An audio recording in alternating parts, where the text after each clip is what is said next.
अल्हम्दुलिल्लाहि नहमदुहु व नस्तईनुहु व नस्तगफिरुहु व नुअमिनु बिही व नतवक्कलु अलैहि व नऊज़ु बिल्लाहि मिन शुरूरि अनफुसिना व मिन सय्यिआति अअमालिना मन यहदिहिल्लाहु फला मुदिल्ल लहु व मन युद्लिलहु फला हादिय लहु व नशहदु अल्ला इलाहा इल्लल्लाहु वहदहु ला शरीका लहु व नशहदु अन्न सय्यिदना व मौलाना मुहम्मदन अब्दुहु व रसूलुहु सल्लल्लाहु तआला अलैहि व अला आलिहि व अस्हाबिहि व बारक व सल्लम तस्लीमन कसीरन कसीरा। अम्मा बअदु फ़अऊज़ु बिल्लाहि मिनश शैतानिर रजीम। बिस्मिल्लाहिर रहमानिर रहीम। या अय्युहल्लज़ीना आमनू इज़ा क़ुमतुम इलस्सलाति फ़ग़सिलू वुजूहकुम व अयदियकुम इलल मराफ़िक़ि वम्सहू बिरुऊसिकुम व अर्जुलकुम इलल कअबैन। सदक़ल्लाहु व सदक़ रसूलुहुन नबियुल करीम व नहनु अला ज़ालिका लमिनश शाहिदीन वश्शाकिरीन वल्हम्दुलिल्लाहि रब्बिल आलमीन। मेरे अज़ीज़ भाइयों, मुहतरम दोस्तों और बुज़ुर्गों, गुज़िश्ता मजलिसों के अंदर हमने इसराफ से बचने पर गुफ्तगू की थी। ख़ास तौर पर जो हमारे यहाँ पानी का बहुत ज़्यादा इसराफ होता है उस पर हमारी गुफ्तगू हुई थी। और पानी को ज़ाया करने के अंदर हमारा सबसे ज़्यादा पानी ज़ाया होता है कि जिस वक्त हम वज़ू करने के लिए बैठते हैं, उस वक्त हम आम तौर पर नल के ज़रिए से वज़ू करते हैं। तो जहाँ पर हमारा वज़ू एक लोटे के अंदर मुकम्मल हो जाना चाहिए, वहीं पर उस नल के ज़रिए से हम तकरीबन 5 या 6 लोटे पानी ज़ाया कर देते हैं। और जाहिर सी बात है कि जहाँ किसी इबादत को सर अंजाम देने के लिए भी गुनाह का सहारा ले लिया जाए तो फिर उस इबादत के अंदर लज्जत और मज़ा नहीं आ सकता। अगर हम वज़ू के दौरान पानी को ज़ाया करने से बचेंगे तो हमें इबादत के अंदर लुत्फ़ और मज़ा आएगा, नमाज के अंदर भी दिल लगेगा। आप ज़रा इसकी एक प्रैक्टिस करके देखें, क्योंकि हमारी उम्रें काफ़ी गुजर गई, हम उसी आदत के अंदर हैं कि हमने पानी ज़्यादा इस्तेमाल करना है। तो थोड़ी सी हमें प्रैक्टिस करनी होगी, मुशक्क़त उठानी होगी और हमने इससे बचना होगा कि हम पानी को ज़ाया करें। इससे हमें अपने आप को दूर करना है। और इसके लिए हमें कोशिश ये करनी है कि जो नबी करीम सल्लल्लाहु अलैहि वसल्लम की सुन्नतें हैं, उन सुन्नतों को मद्देनज़र रखते हुए वज़ू करना है। सुन्नत के मुताबिक अपने वज़ू को लेकर के आना है। हम सुन्नत के मुताबिक वज़ू को लाएंगे तो इसका एक फ़ायदा तो ये होगा कि पानी हम कम खर्च करेंगे, और दूसरा फ़ायदा, जो बड़ा फ़ायदा है, वो ये होगा कि नबी करीम सल्लल्लाहु अलैहि वसल्लम ने 2 चीज़ें इरशाद फरमाई कि अगर कोई शख्स इन 2 चीज़ों को करेगा तो क़यामत के दिन अल्लाह ताला नबी करीम सल्लल्लाहु अलैहि वसल्लम की मईयत के अंदर और क़ुर्ब के अंदर जगह अता फरमाएंगे। उन 2 चीज़ों में सबसे पहली चीज़ ये है कि हुज़ूर नबी करीम सल्लल्लाहु अलैहि वसल्लम ने फरमाया कि जो शख्स दुरूद शरीफ की कसरत करेगा वो शख्स क़यामत के दिन मुझसे नज़दीक होगा। और दूसरी चीज़ ये इरशाद फरमाई कि जो शख्स मेरी सुन्नतों पर अमल कर रहा होगा वो शख्स भी क़यामत के दिन मुझसे करीब होगा। तो आज की इस मजलिस के अंदर हम एक मुज़ाकरा करेंगे और कुछ गुफ्तगू वो करेंगे कि जिसके अंदर वज़ू का जो तरीक़ा है वो हमारे सामने आ जाए कि नबी करीम सल्लल्लाहु अलैहि वसल्लम का वज़ू कैसा था, किस अंदाज पर नबी करीम सल्लल्लाहु अलैहि वसल्लम वज़ू फरमाया करते थे और उस वज़ू के अंदर क्या क्या सुन्नतें थी। सबसे पहली चीज़ तो ये बात याद रखने की है कि वज़ू के अंदर 4 फ़र्ज़ हैं। कितने हैं जी? जो आयत खुतबे के अंदर तिलावत की उसके अंदर अल्लाह ताला ने वाज़े तौर पर बतलाया, इज़ा क़ुमतुम इलस्सलाति फ़ग़सिलू वुजूहकुम। सबसे पहली चीज़ ये इरशाद फरमाई कि अपने चेहरे को धो लो। चेहरा किसे कहा जाता है? ये सामने का जो हिस्सा है, पेशानी के बालों से लेकर थोड़ी के नीचे तक, एक कान की लो से लेकर दूसरे कान की लो तक, ये हमारा चेहरा है। फगसिलू वुजूहकुम व अयदियकुम इलल मराफिकी, और अपने बाजुओं को धोना है कोहनी समेत, ये पूरा बाजू कोहनी समेत धोना। और इसी तरीके पर वमसहू बिरुऊसिकुम, अपने सरों का मसा करना है। तो चौथाई सर का मसा करना ये फर्ज है, और पूरे सर का मसा कर लेना ये क्या है, सुन्नत है। चौथे नंबर पर अपने पाँव को टखनों समेत धोना, वारजुलकुम इलल काबैन, अपने पाँव को टखनों समेत धोना, ये 4 वुजू के फर्ज है। एक एक मर्तबा इन आज़ा को धो लिया, हमारा वुजू मुकम्मल हो गया। और इन्हीं आज़ा को 3-3 मर्तबा धो लेना, ये सुन्नत है। 1 मर्तबा धोना फर्ज है, 3 मर्तबा धोना सुन्नत है। अब वुजू करने का सुन्नत तरीका क्या है, नबी करीम सल्लल्लाहु अलैहि वसल्लम का मामूल क्या था कि नबी करीम सल्लल्लाहु अलैहि वसल्लम जिस वक्त वुजू फरमाया करते थे तो नबी करीम सल्लल्लाहु अलैहि वसल्लम की कोशिश ये होती किसी ऊंची जगह पर बैठते, बुलंद जगह पर बैठते, और दूसरा इस बात का एहतमाम करते कि रुख किबले की तरफ हो जाए। अगर तो किबले की तरफ रुख हमें मिल रहा है तो अच्छी बात है, अगर नहीं भी मिल रहा है तो कोई मसला नहीं है, लेकिन इस बात का एहतमाम करें कि ऊंची जगह हो, कि जहां पर ये पानी हम इस्तेमाल कर रहे हैं तो जो इस्तेमाल हो जाए पानी ये आसानी के साथ नाली के अंदर या जमीन के अंदर गिरे। ऊंची जगह पर बैठने का मकसद ये है कि हमारा ये पानी जो हमने इस्तेमाल कर लिया ये हमारे जिस्म पर या कपड़ों पर न गिरे, और इसी तरीके पर दूसरे के कपड़ों पर और दूसरे के जिस्म पर भी ना गिरे। इस बात का एहतमाम करना है। यह सुन्नत अमल है कि ऊंची जगह पर बैठ करके वुजू करना है। अब जब हम वुजू करने के लिए बैठ रहे हैं तो उस बैठने के बाद सबसे पहला काम यह करना है कि हमने अपनी ज़बान से बिस्मिल्लाह पढ़नी है। बिस्मिल्लाह, सिर्फ इतना जुमला भी पढ़ सकते हैं, बिस्मिल्लाहिर्रहमानिर्रहीम, ये पूरी बिस्मिल्लाह भी पढ़ सकते हैं। और इसी तरीके पर एक और जुमला जो हदीस शरीफ के अंदर आया, बिस्मिल्लाहि वल्हम्दुलिल्लाह, बिस्मिल्लाहि वल्हम्दुलिल्लाह, ये जुमला भी अपनी ज़बान से अदा कर सकते हैं। अब हमने अगर बिस्मिल्लाह कहकर अपने वुजू की इब्तिदा की, इसका फ़ायदा क्या होगा? इसका फ़ायदा ये होगा कि हदीस मुबारक के अंदर आता है, नबी करीम सल्लल्लाहु अलैहि वसल्लम ने ये इरशाद फरमाया कि जिसने वुजू के दौरान वुजू की इब्तिदा करते वक्त बिस्मिल्लाह पढ़ ली, जब तक इसका वुजू बरकरार रहेगा, चाहे 1 घंटे बाकी रहे, चाहे 2 घंटे रहे, 4 या 5 या 6 घंटे, जितना वक्त इसका ये वुजू बाकी रहेगा, इसके जिस्म के साथ 2 फरिश्ते मुतय्यन कर दिए जाएंगे कि जो मुसलसल इसके लिए अजर व सवाब लिखते रहेंगे। कितनी बड़ी फजीलत की बात है। तो जैसे ही वुजू खत्म हुआ फौरन दूसरा वुजू कर ले और उस वुजू से पहले बिस्मिल्लाह पढ़ लें। जैसे ही बिस्मिल्लाह पढ़ेंगे फरिश्ते जिस्म के ऊपर मुतय्यन हो जाएंगे और वो 2 फरिश्ते मुसलसल अजर व सवाब को लिखते रहेंगे। बड़ी फजीलत की चीज़ है। अगर तो इस पर हमारी पाबंदी थी तो अल्हम्दुलिल्लाह कहें, अगर पाबंदी नहीं थी तो आज से ऐद कर लें कि अब जब हम वुजू करने की इब्तिदा करेंगे बिस्मिल्लाह कह करके इब्तिदा करेंगे। अब एक मसला और भी है कि आमतौर पर हम वुजू खाने में या वाश बेसन पर जाकर के वुजू करते हैं तो ठीक है, हम दुआ का एहतमाम कर सकते हैं।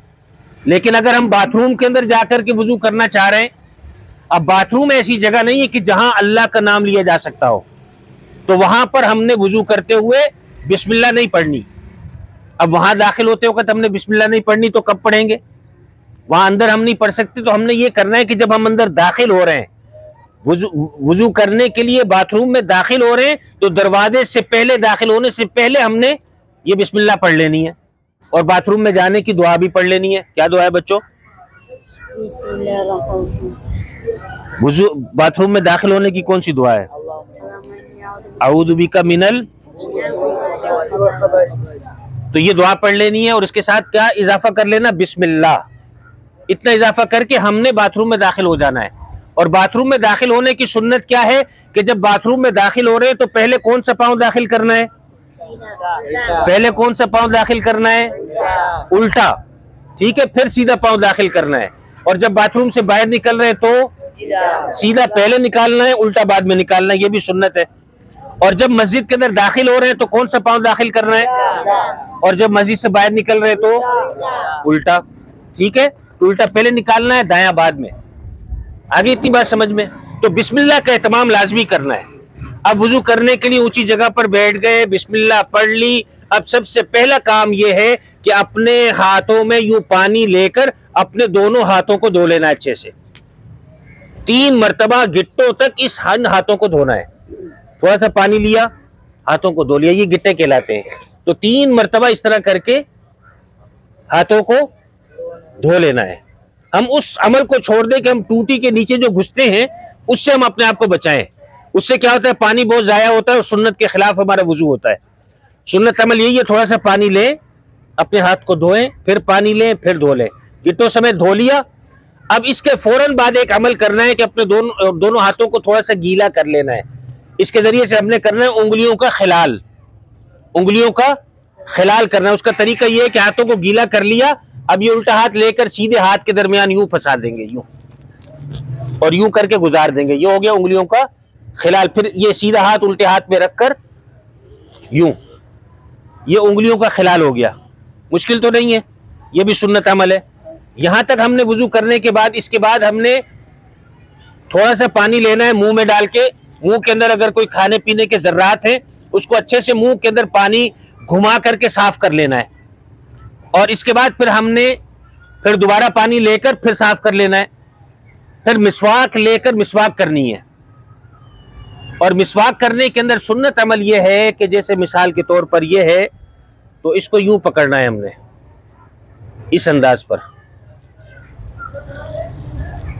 और इसको यूं करना है ऐसे, जैसे दांतों की लंबाई है ना, इस हिसाब से ऐसे ऐसे कर लेते हैं बाद औक़ात। तो ऐसे नहीं करना हमने, ये तिब्बी लिहाज से भी नुकसानदेह और सुन्नत अमल भी नहीं है। सुन्नत अमल क्या है, ऐसे ऊपर नीचे करना है, पहले दाईं तरफ से फिर बाईं तरफ से, इस तरीके से करके हमने मिसवाक कर लेनी है ताकि दांत अच्छे तरीके से साफ हो जाएं। और उसके बाद मिसवाक को धोकर निचोड़ लें, साफ कर लें, जेब में रख लें और फिर अच्छे से कुल्ली कर लें। 3 मरतबा कुल्ली करना, ये क्या है, सुन्नत अमल है। हाँ, इसके अंदर अगर रोज़ा नहीं है तो इसके अंदर थोड़ा सा एक काम और कर लें कि गरारा कर लिया जाए। गरारा करने का मतलब यह है कि थोड़ा सा पानी लेकर मुंह ऊपर उठाकर हल्की सी गर की आवाज़ निकालें, तो उससे जो हमारे गले के अंदर कोई जर्रात होंगे वो बाहर निकल आएंगे। अब यहाँ पर हमारे यहाँ बाज़ औक़ात मुबालगा हो जाता है, बाद लोग बड़े डरावने अंदाज पर ये गरारा कर रहे होते हैं। सुबह सुबह बाज़ हमारे बड़े बूढ़े होते हैं, वो अपने घर के अंदर गरारा कर रहे हैं वुजू के दौरान, और उस गरारे की आवाज़ तीसरे चौथे घर तक पहुँच रही है, जी कोई उठ गया है और वो गरारा कर रहा है। तो ये सुन्नत नहीं है। बस आपने हल्का सा गर कर लिया पानी लेकर गले के अंदर, आपका गरारा हो गया। तो उसके लिए बहुत ज्यादा आवाज निकालना जरूरी नहीं है, तो गरारा कर ले तो बेहतर है, अगर ना भी करें तो कोई हरज नहीं है। 3 मरतबा कुल्ली करके अपने मुंह को साफ कर लेना है। इसके बाद हमने थोड़ा सा पानी लेना है और नाक के अंदर डालना है, और नाक में इस अंदाज पर डालना है कि हमारी जो नरम हड्डी है, इस नरम हड्डी तक पानी पहुंच जाए। उसका तरीका क्या है कि हम लेकर थोड़ा सा सांस नाक के जरिए ऊपर को खींच लें, बहुत ज्यादा तेज भी ना खींचें कि यही पानी फिर ऊपर जाएगा तो हमारे दिमाग में पहुंच जाएगा और उसके नतीजे में हमें छींकें आएंगी या फिर हमें नजला हो जाएगा। तो तेज नहीं खींचना पानी, हल्का सा पानी ऊपर खींचना है, बस नाक की नरम हड्डी तक पानी पहुंचा तो नाक साफ हो गया। 3 मरतबा ये अमल करना है। इसी दौरान हमने उल्टे हाथ की ये उंगली लेकर अगर नाक के अंदर कोई गंदगी है तो इसको थोड़ा सा घुमाकर इसको पानी से साफ करके, और बाएं हाथ से ही, दाएं हाथ से नहीं, बाएं हाथ से ही नाक को थोड़ा सा छींक लेना है, साफ कर लेना है। और ये हमारा कुल्ली हो गई। इसके बाद नाक हमारा साफ हो गया। 3 मरतबा ये अमल कर लेना क्या है, सुन्नत अमल है। इसके बाद फिर हमने अपने इस हाथ में पानी लेना है, इस हाथ से नल को बंद कर देना है, फिर इस हाथ को साथ मिला लेना है। ये पानी इसमें इतना काफी होता है कि इससे चेहरा हमारा धुल जाए। इससे ज्यादा पानी की हमें जरूरत नहीं है। एक हाथ में पानी लेंगे, ये पानी हमारे चेहरे को धोने के लिए काफी है। हमने लिया और इस तरीके से करके मुंह के ऊपर लगा लिया। बाद लोग बहुत ज्यादा भर लेते हैं और जोर से छींटे मारते हैं, और ये छींटे ऐसे उड़ते हैं कि दूसरों के कपड़ों पर भी जा रहे हैं और हमारे अपने कपड़े भी पूरे गीले हो रहे हैं। तो ये अमल नहीं होना चाहिए। बस थोड़ा सा लिया और हल्का सा लेकर ऐसे मल कर छोड़ दिया। दूसरी मरतबा फिर लिया, फिर हाथ को मिलाया, तीसरी मरतबा, 3 मरतबा चेहरे को धो लिया। ये हमारा फर्ज भी अदा हो गया और हमारी सुन्नत भी अदा हो गई। ठीक है जी। इसके बाद हमारा जो अमल है वो है हमने अपने हाथों को कोहनियों समेत धोना है। उसका तरीका भी बिल्कुल आसान है, कोई मुश्किल नहीं है। हमारे यहाँ आम तौर पर यह किया जाता है कि हम अपनी कोहनी लेकर कोहनी को टूटी के नीचे डाल देते हैं ऐसे, और यहां से धोना शुरू करते हैं। यह खिलाफ सुन्नत अमल है। यह अमल हमारा क्या है? खिलाफ सुन्नत है। सुन्नत के खिलाफ अमल है कि यहां से इब्तिदा करें। सुन्नत अमल यह है कि उंगलियों से इब्तिदा करनी है। उसका तरीका आसान ये है कि हमने एक हाथ में पानी लिया, नल को बंद कर दिया। ये बार बार मैं लफ्ज कह रहा हूं ताकि हमारे जहनों के अंदर बैठ जाए कि हमने नल बंद करना होता है, खुला नहीं छोड़ना कि पानी जाया होता रहे। अरे बच्चों समझ में? हाँ, सबसे ज्यादा पानी तुम लोग जाया करते हो।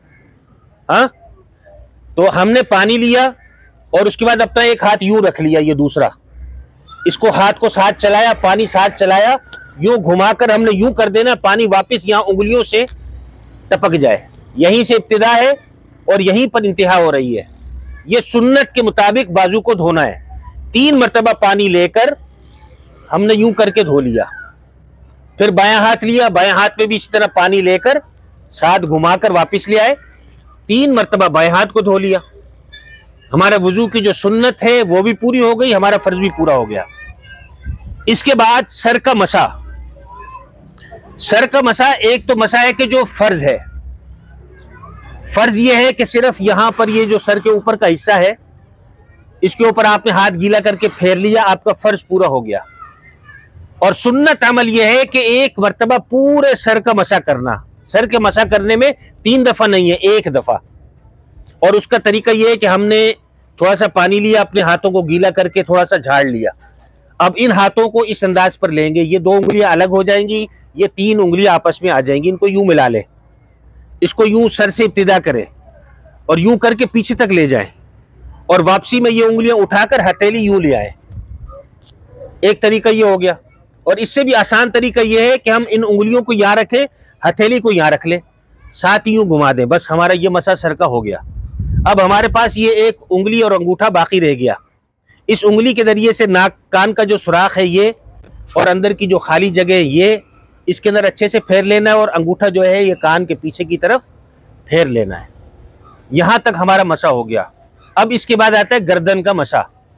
गर्दन के मसे के अंदर हमारे यहाँ ये गलत फहमी पाई जाती है कि आमतौर पर इस पूरे गले को ही गर्दन समझ लेते हैं। याद रखिए कि इसके 3 हिस्से कर लेते हैं। एक ये गुद्दी है, ये साइड के अंदर गर्दन है, और यहाँ पर गला है। हमने सिर्फ गर्दन का मसा करना है, गुद्दी का नहीं करना, गले का नहीं करना। और उसका तरीका ये कि जब कान से फारिग हो गए, हाथ को उल्टा किया, ये उंगलियां यूं ऐसे फेर ली, बस मसा हो गया। पूरे गले के ऊपर घुमाना ये जरूरी नहीं है।